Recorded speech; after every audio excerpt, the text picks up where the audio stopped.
You tune into the Sportscast with Brian, Craig, and Jeff. Give you all the sports news you need. We give you outspoken thoughts about all the headlines. We talk baseball, football, hockey, and more. No matter the topic, we cover it.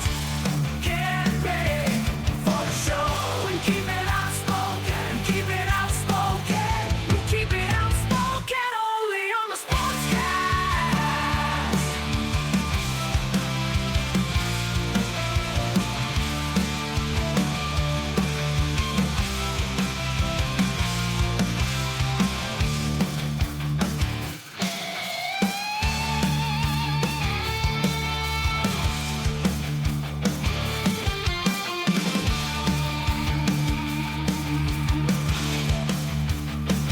Tune into the Sportscast with Brian, Craig, and Jeff. Give you all the sports news you need.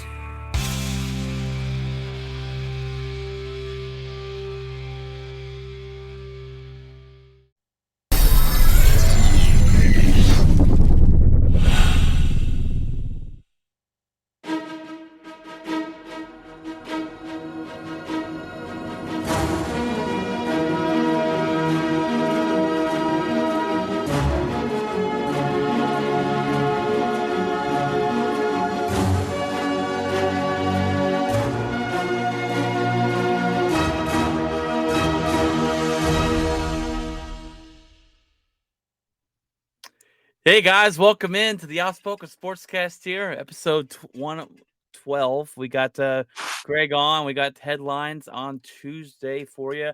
How's it going, Craig? Good. How are you? Doing good, doing good. We got our technical difficulties taken care of, so hopefully Craig sounds a little better this week and we don't lose him.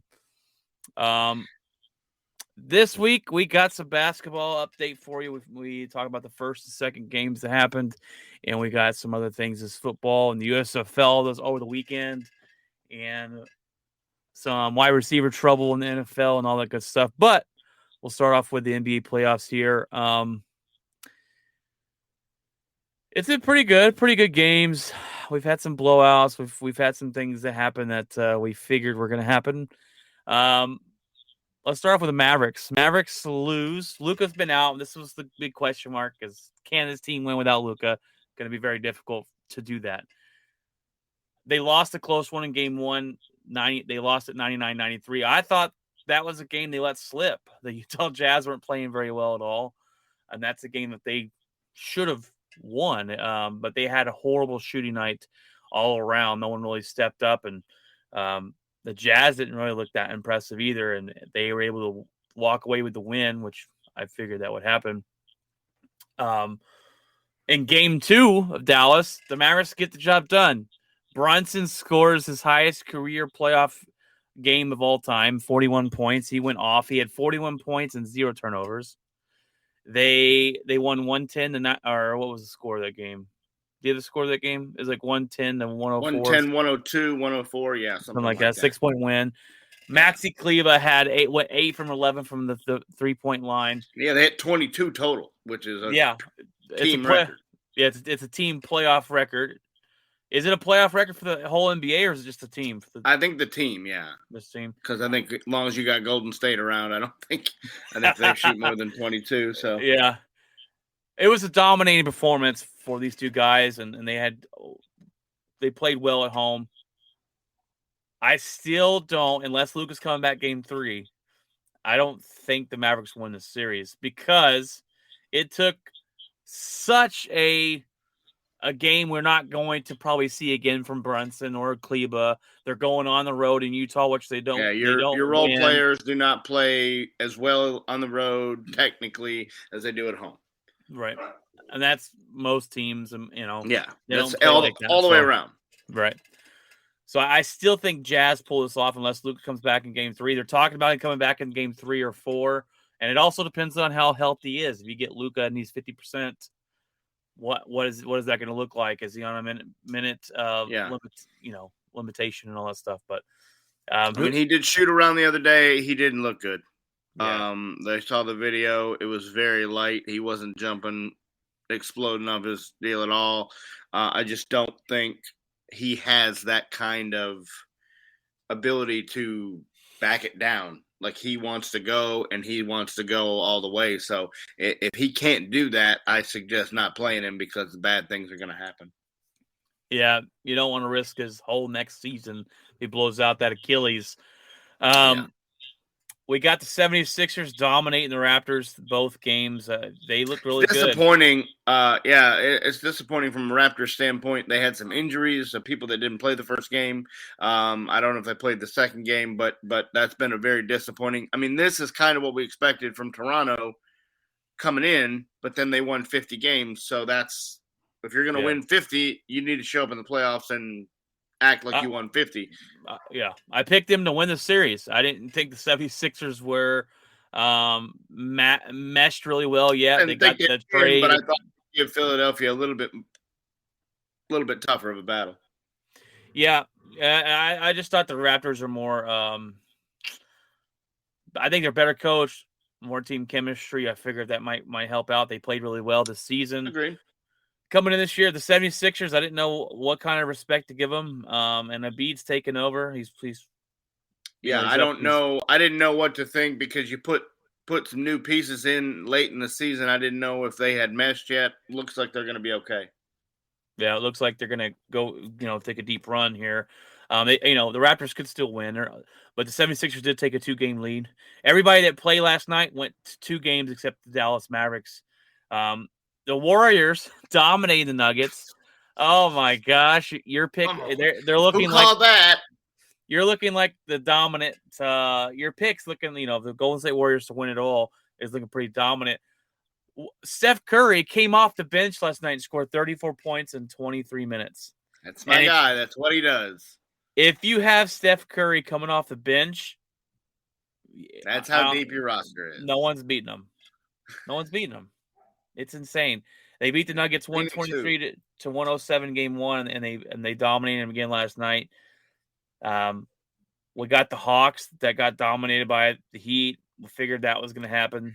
The Hawks aren't the same team as they were last season. No. They won the playoff game, the play-in game.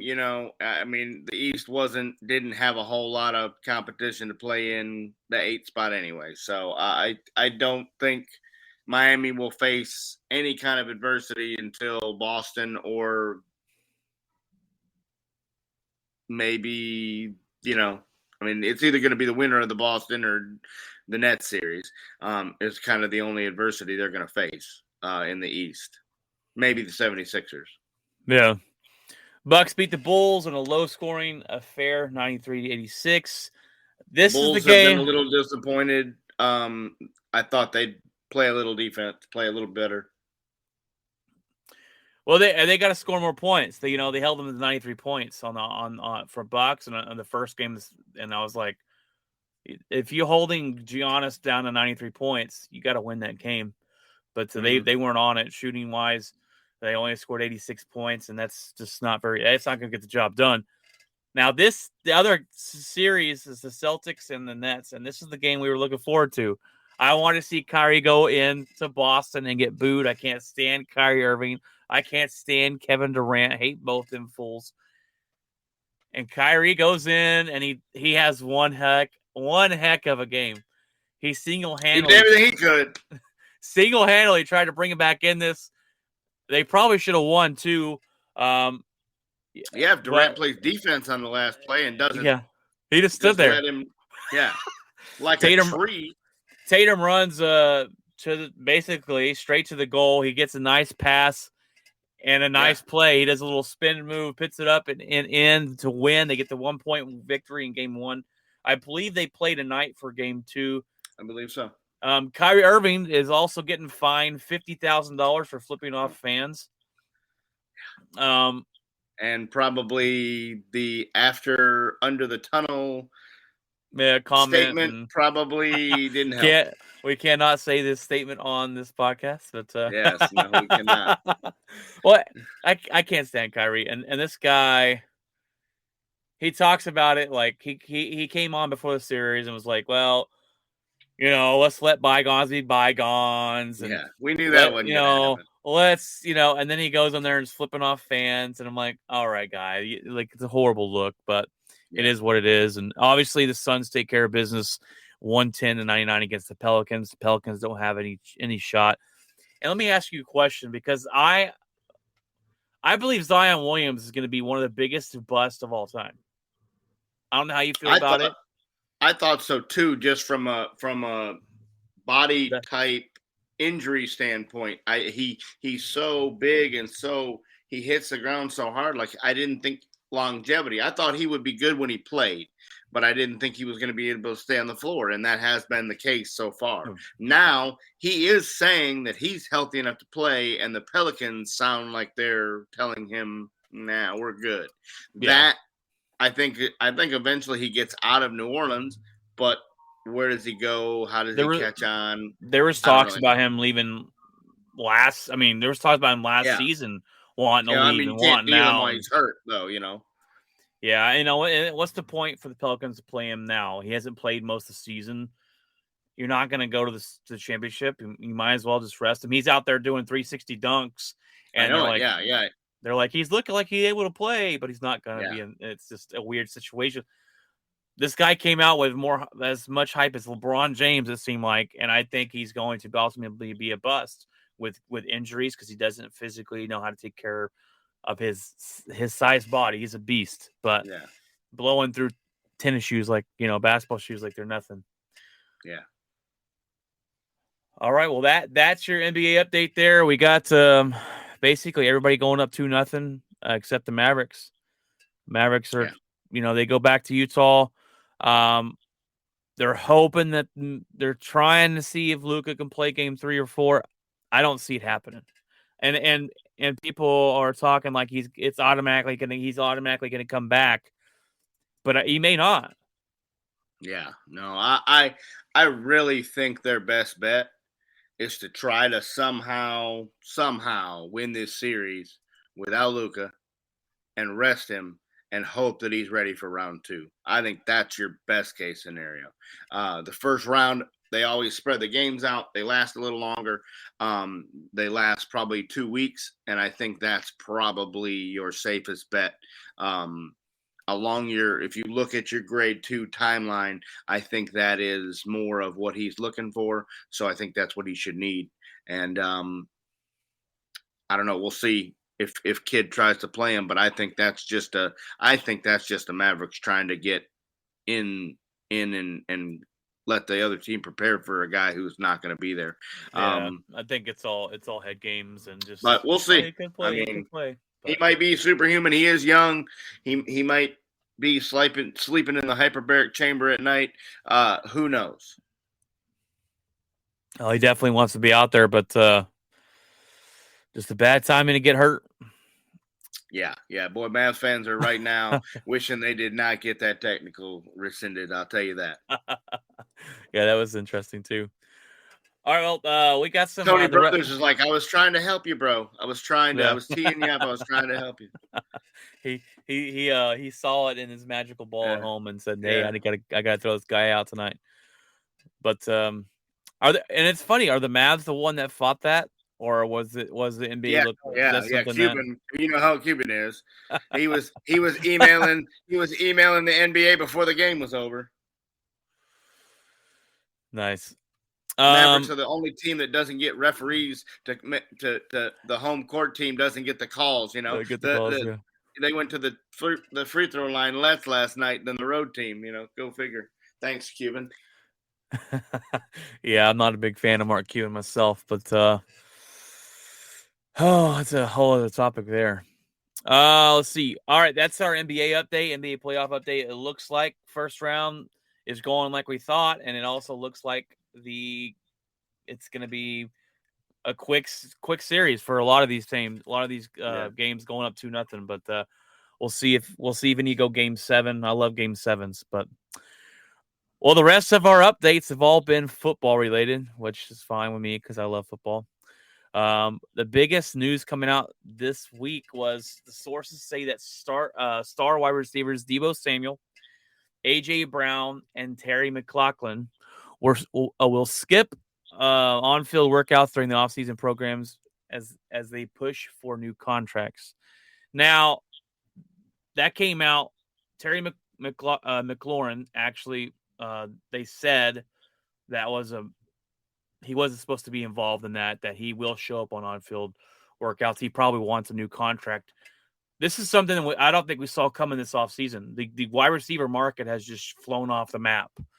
You got I think it started Adams. with but I think it started with Amari last year when the Cowboys gave him 5 for 100 and give him 20 a year. It reset the market, and these guys were like, "Hey, wait a minute, what are we doing?" And I think that started it. That's where it started. And then this offseason, it's just been back up the Brinks truck.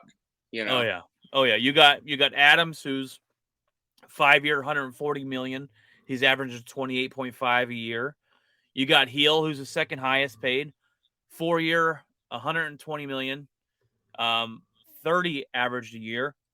You got Amari Cooper, who's 5 years, $100 million. And he's averaging 20.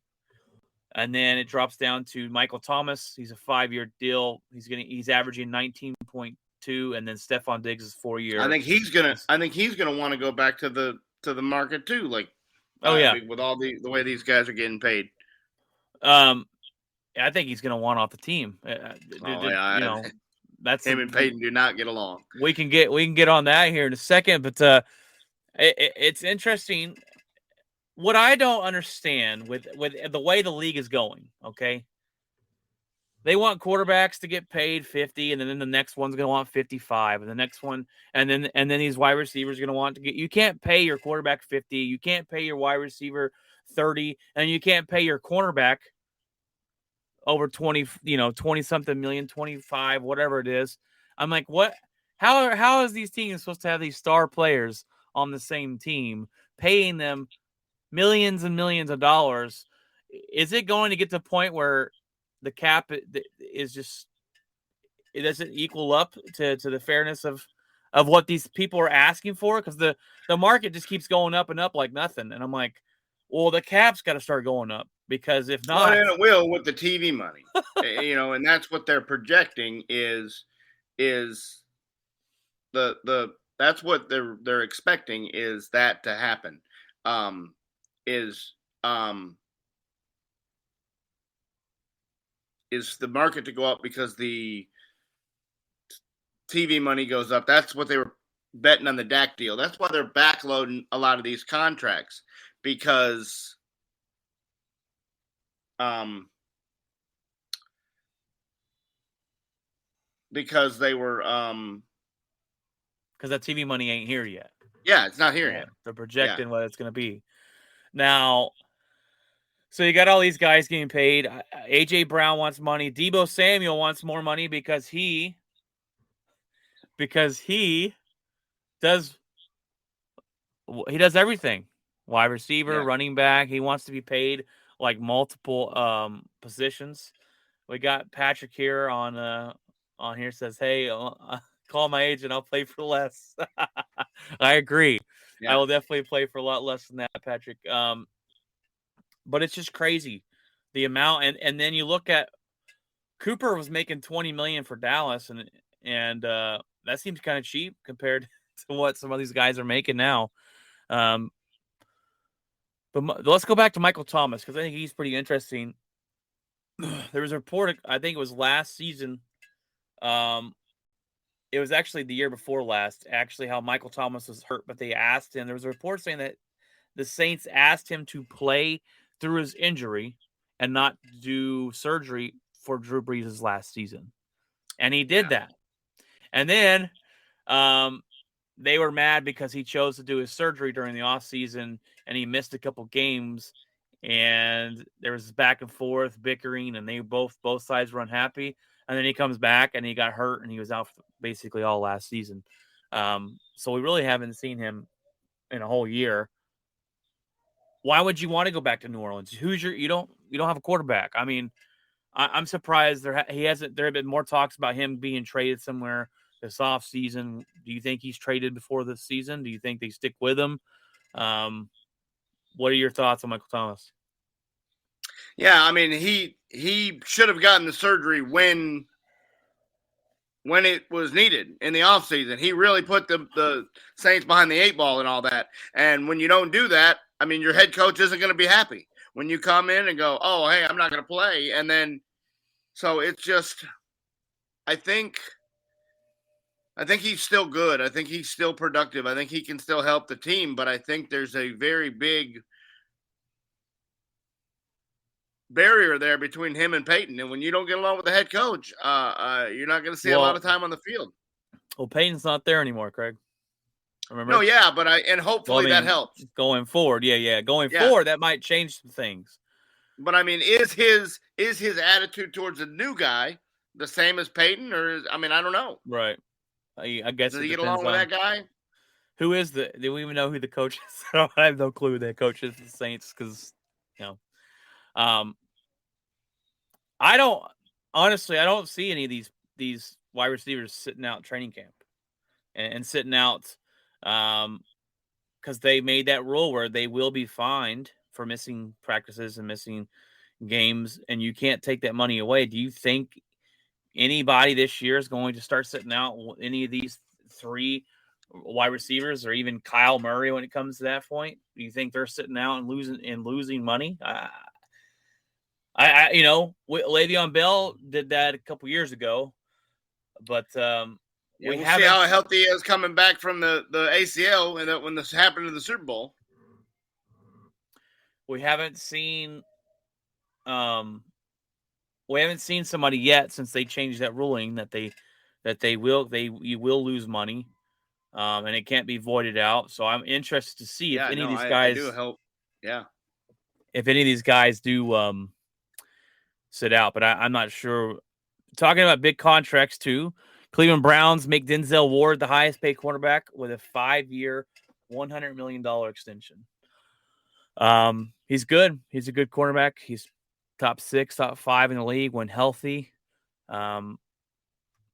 This hurts my team because my team's got to pay freaking Jair Alexander, and the more the market goes up, the more he's going to want to make. So that's not good for me. Yeah, not good for me at all.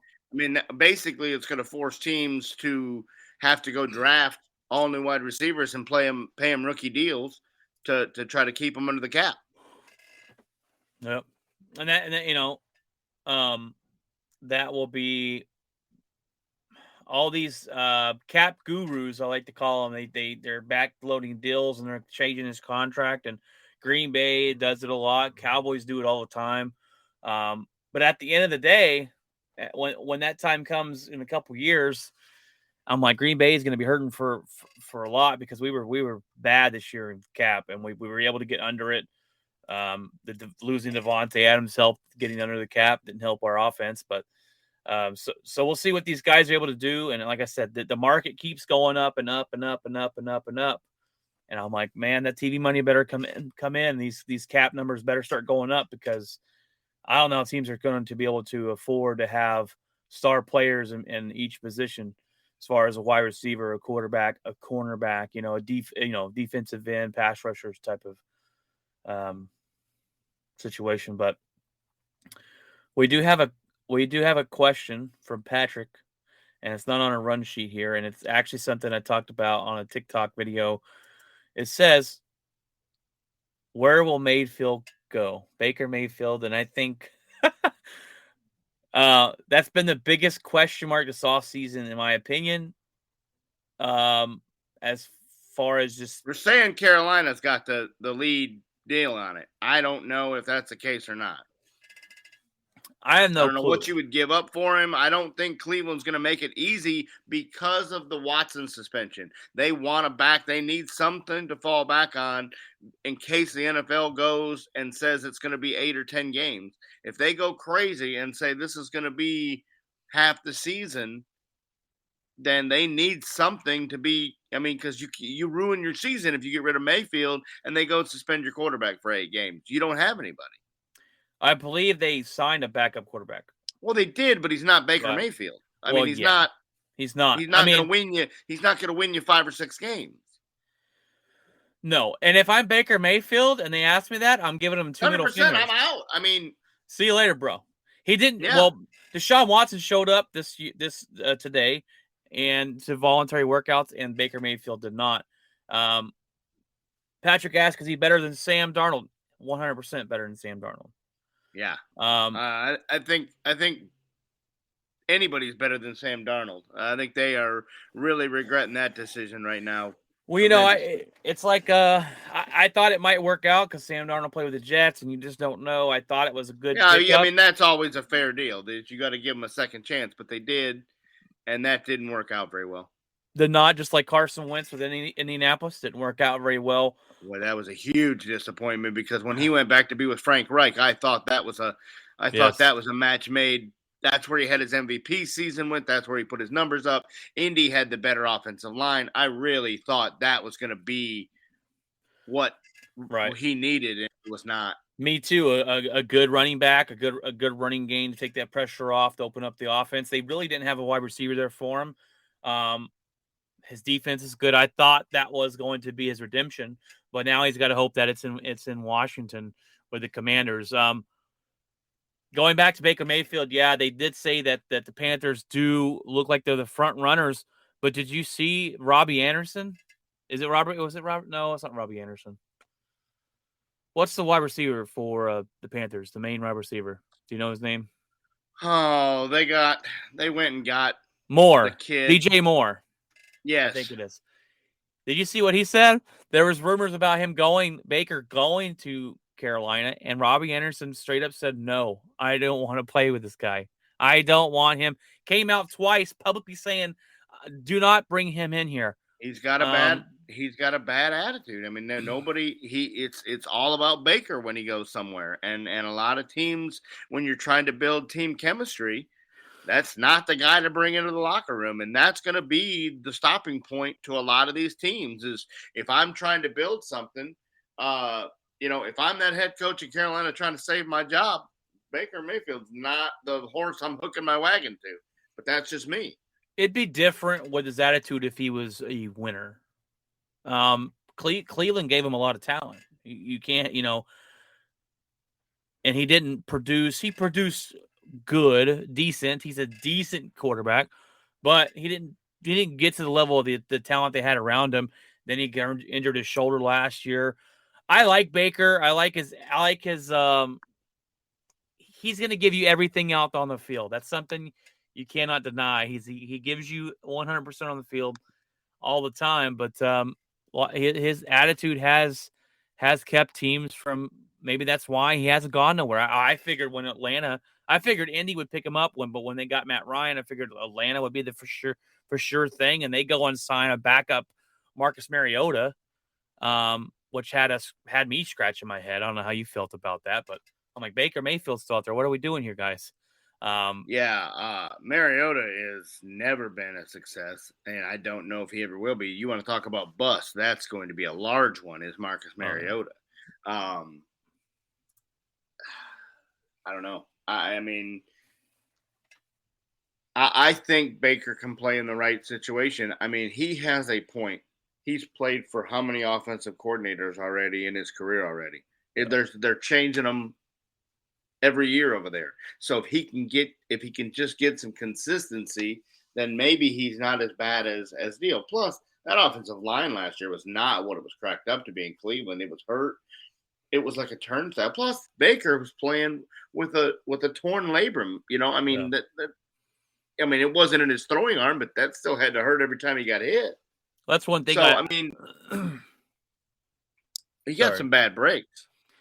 Yeah, he did, and that's one thing I talked about on my TikTok video. Is the question I brought up even before they got Deshaun Watson is Cleveland about to pay Baker, or are they going to get rid of the best quarterback they've ever had? Yeah, and they've never signed any of those guys to a second contract. They've drafted a first-round quarterback 100 times and never signed any of them to a second contract. That was the dilemma. Did you think Baker was good enough to get you to the ultimate goal of winning the Super Bowl, or even going to the Super Bowl? I didn't think so. I think he's a decent quarterback. I like his fight on the field. I don't blame them for upgrading to Deshaun Watson, but I think the way they handled it, the way that they're just holding on to Baker, and if they ask him to seriously come out here and say, hey, and just in case Deshaun Watson gets suspended, because we have no clue yet, will you play for us? No, I won't. Double fingers and get me out of here. I'm not. That's just which ridiculous. still trying to figure out what the NFL is waiting on the Watson deal. The case is settled. He's not going to face the criminal charges, but he's going to face all the civil charges. He'll shell out a bunch of money and it'll all go away. But the NFL has got to make this decision as the draft is upcoming a week from Thursday. The camps are starting to come. If he's going to be suspended, they need to know they're doing Cleveland a huge disservice going into the draft and going in to try to build a football team, and you don't know what your number one quarterback, the status of him is. That's a terrible look for the NFL. And maybe that, and they do that a lot. You're like, what are you waiting on? Why aren't we sitting on that? We're not doing anything with this. Sorry, Lady C says hi, Lady C on YouTube. Thanks for tuning in, guys. Thanks for tuning in and leaving up. Joseph Strandberg says Craig brings up a lot of good points. So good job there, Craig. Thanks, sir. Thank you guys for tuning in. And Patrick says hello too. Yeah, Baker. Yeah, he has got to. I don't know what's going on. Give him the double bird. Get out of there. The NFL does sit on a lot of things when you're like, what are we doing here? And they are doing them a disservice. Punishment, disciplinary, yes, 100%. And maybe this is a punishment from the league in itself of whoever took Deshaun Watson. This is what they're going to do. They're going to twiddle their thumbs. You would like to see maybe the Browns be able to trade Baker Mayfield. And maybe it happens on draft night. Maybe it does. Get some extra picks. Maybe it does. We got some interesting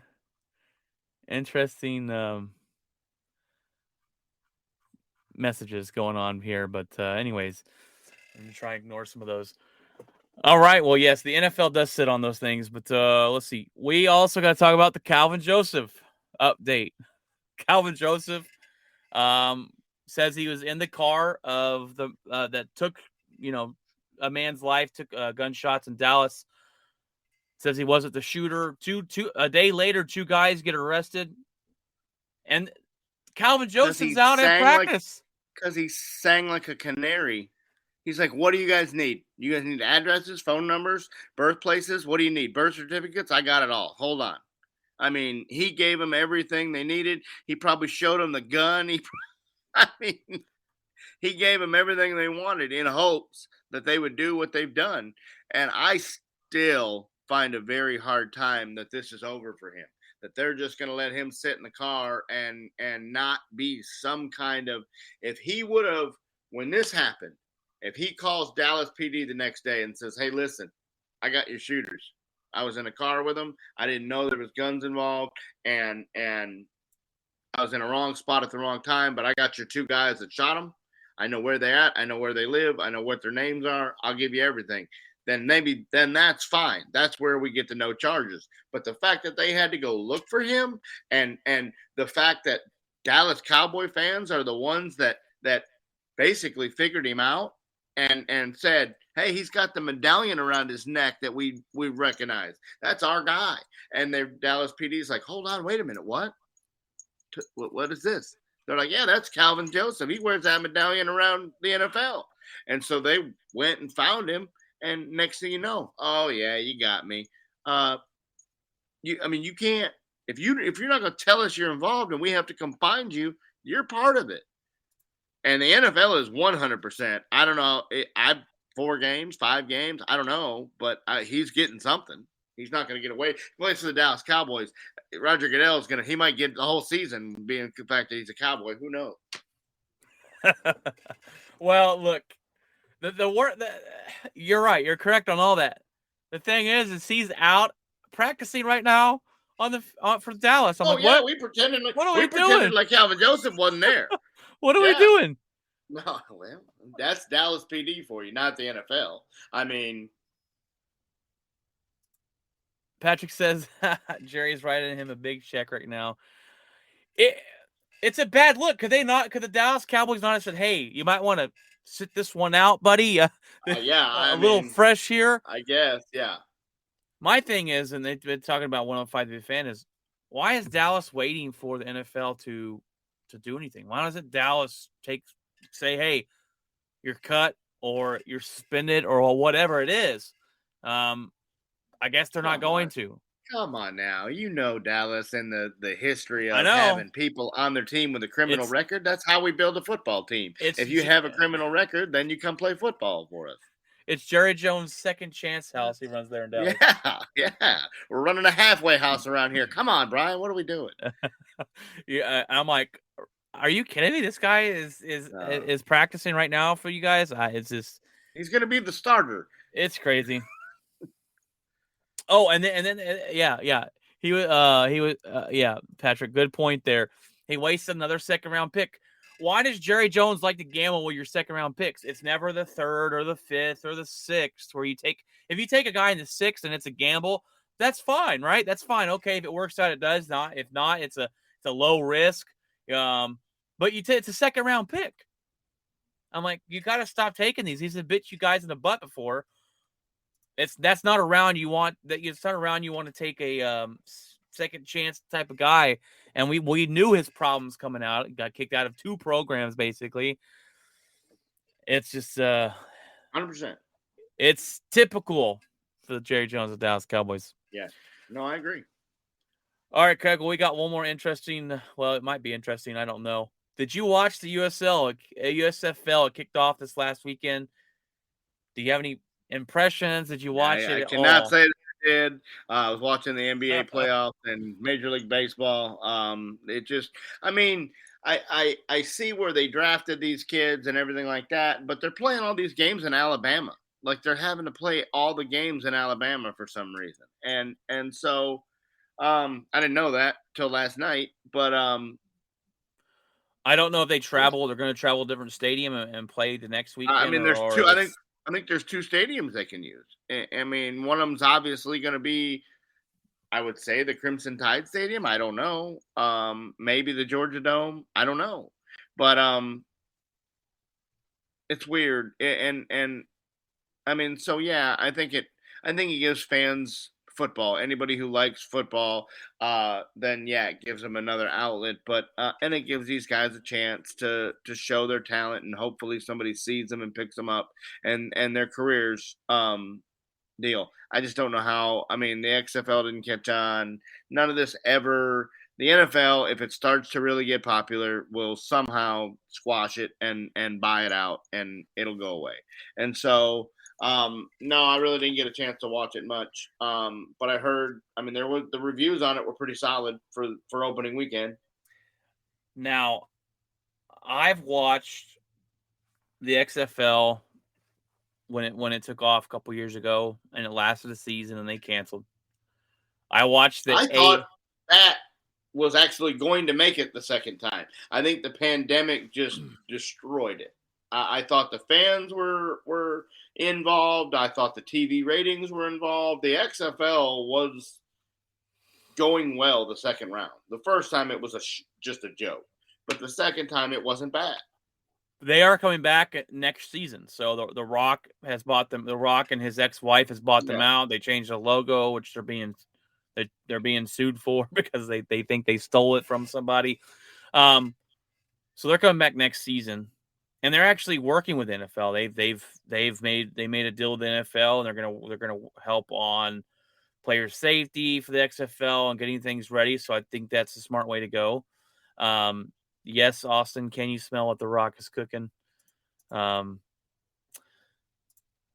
there was the AAF that came, the AAF, and it lasted 8 games, and shut down the middle of the season. I've watched all of them. I've tried to watch all of them just to see. This one looks like the best one so far that I've seen. They have a drone camera. I really like the drone camera. They use that camera every now and then. It'll go back and forth, kickoffs and stuff, and it'll the football on a field goal. It'll follow that and see where it goes. I really like that. I like they have cameras in everyone's helmet, so they can go back and watch the running back or the wide receiver running a route or whatever. I really like that as well. The first night, the stadium was packed.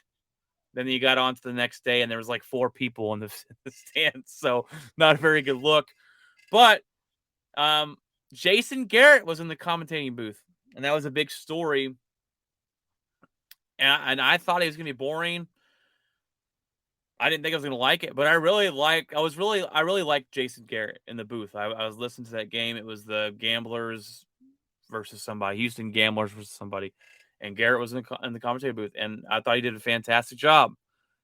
I believe they talked about 105 through the fan that Jason Garrett's going to be a sideline reporter on in the NFL this year.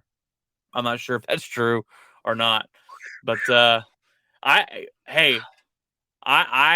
thought he did a pretty dadgum good job in the booth, and I was surprised by that because as a guy who has sat through many of Jason Garrett press conferences, not impressed. Yeah.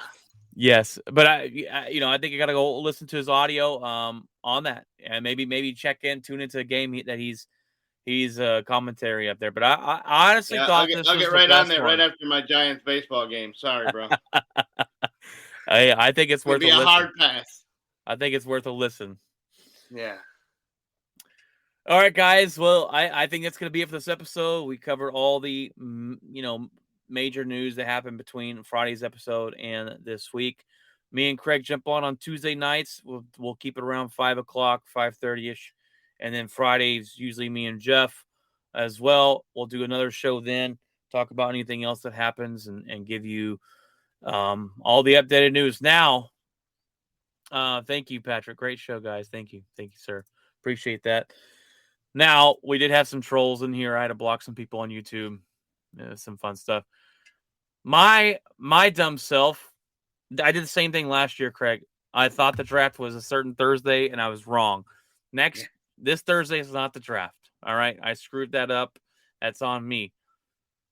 28. It's next week. So next Monday, me and Ryan Sims will jump on here and give you a pre-draft special. We'll go through the top 50 prospects and headed into the draft. Craig will jump on Thursday night and give you a live reaction to the first round of the NFL draft. And then Friday, me and Jeff will be back on to talk about the draft and anything else as well. Craig might jump on Tuesday, but Craig, I was going to ask you this. I'm going out of town this weekend. I will not be able to do a show. After I get off work Friday, I'm going out of town, 4-hour drive. If you want to jump on and do a show, your first solo show, you can. I don't know. Friday? Yes, on Friday. Is Jeff not available either? Well, I can talk to you after. I can talk to you off the live show. But this is gonna be the show for this one. It's episode 112. We are on every podcast platform you can find. We are live streaming to YouTube, Facebook, and Twitch. If you want to watch our beautiful faces on here, if you can't watch us live, follow us on the podcast platforms, Outspoken Sportscast. We got some changes coming up, guys. I'm waiting for Jeff to get that stuff rolling, and we will throw those changes out here as we try to grow the show and do as much as we possibly can to get our content out to you guys. Fantastic show, Craig. Fantastic show. Thank you, sir. You got anything in your life that you want to talk about here before we let go? Anything going on? We're gonna go to the Stars game Saturday night and going with Josh, and we're gonna go check out the Stars and the Kraken and see if maybe we don't wrap up a playoff spot. It should be right around the time that they hit the number of wins, and rough one last night. Up in they're making the swing through Canada, and they didn't start off real well. So they got 3 games up in Canada. They come back Saturday night, and I'll be in the building checking that out. So we will see how that is from the Lexus Club level of the American Airlines Center. Nice. Now, I haven't really I haven't been a hockey fan since I was a little kid. I mean, I haven't watched hockey in a long time. I've been trying to get back into it. I am a Dallas Stars fan, so something we can agree on. Well, courtesy of Bally's, nobody can watch. Yes, you can't even watch. Fun. Yeah. thank God I have Bally's because it's Yeah, not I do something I not. knew. Yeah, So fun stuff. You couldn't watch the Mavericks play the other no, night, well, then that's don't really horrible. do that That's anyway. horrible. But That's so horrible. anyway, but yeah, we're gonna be in the building Saturday night, and so that'll be interesting and fun, and hopefully we get to see a good game. That's two pretty good teams, two playoff teams, and on the brink of playoff teams. The Kraken in their inaugural year got a pretty good team, and it should be a pretty good game. They've gone 1-1 so far. They've split the season series, so this will be a good matchup Saturday night. Hope we see some good hockey. Do you know a lot about hockey, Craig? You know how? Yeah, I know. I mean, I know the roster's better and the rules and regulations and stuff like that. But I think Colorado is going to be extremely tough this year.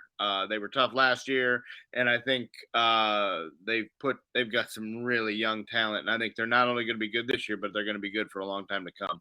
I think the Stars probably get in just because they have a 3-point lead on Vegas, and they have 2 games in hand on Vegas, so plus 1 head to head.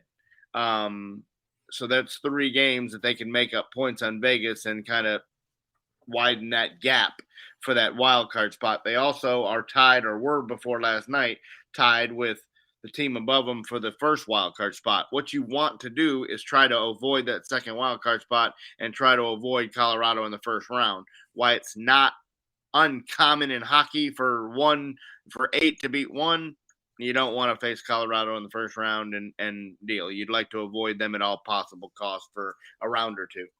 But Dallas looks okay. Their goalie situation is kind of in limbo. They had a guy retire in the middle of the year. Another guy had season-ending surgery, so they're having to rely on some guys that don't have a lot of time between the pipes to carry them through here. So I don't think kind of a similar situation to Dallas and the Rangers. I think they make the playoffs, but I don't think they make a very deep run unless they just get the hot goaltending, which in hockey, when you get a hot goaltender, you can ride it all the way. They rode the goaltending to the finals a couple years ago. So we'll see.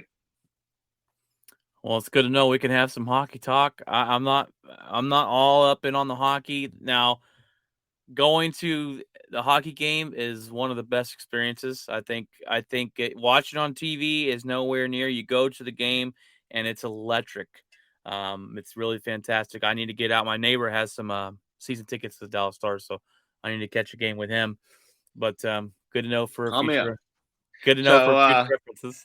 yeah. So that'll be Saturday, and just kind of get everything done there, and hopefully see a good game, and then get ready for this draft next week. I think there's going to be a lot of moving pieces Monday, Tuesday, Wednesday, more than normal. I think you're going to see a lot of trades. I think you're going to see people going, draft picks going, and I think it's going to be a really, really, really interesting draft on Thursday night, and I'm looking forward to it. Yes, I'm looking forward to it as well. And yeah, I think there's going to be a lot of moving pieces. We could see Baker Mayfield traded finally. We could see teams moving up, moving down. Jordan Love could be traded from Green Bay. We don't know. It looks probably like we'll keep on from what we've been talking about, keeping him. But there's a lot of things that can happen, and we're getting ready for that. So, all right, guys. Well, we want to thank all those on the show tonight, watching, listening, and commenting on the show. Thanks, Patrick. You're a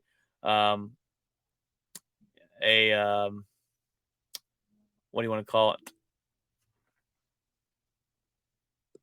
I don't know. I can't think of the word. Anyways, all right, guys. Well, that's gonna be it for this episode. Take care and God bless.